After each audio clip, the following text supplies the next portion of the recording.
કાંકરિયા ઉસ્માનભાઈ છે. હું ધોરણ 7માં અભ્યાસ કરી રહી છું. નમસ્તે, મારું નામ ગુજરાતી અલીના ઇમરાનભાઈ છે. હું ધોરણ 8માં અભ્યાસ કરી રહી છું.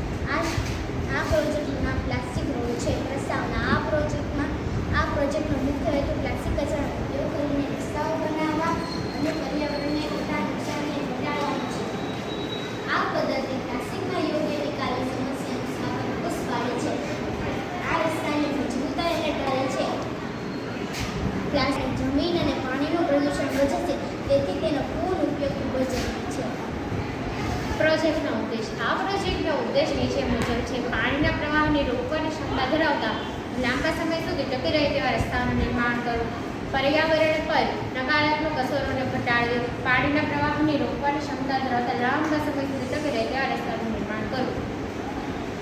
સામગ્રી: આ પ્રોજેક્ટનો મુખ્યત્વે પોલિથીન, પોલિસ્ટાયરીન જેવા પ્લાસ્ટિક કચરાનો ઉપયોગ થાય છે. સામાન્ય રીતે જેમ કે દૂધની થેલી, પાણીની બોટલ જેવા અન્ય સામગ્રી જેવા પ્લાસ્ટિક ઉપયોગ થાય છે.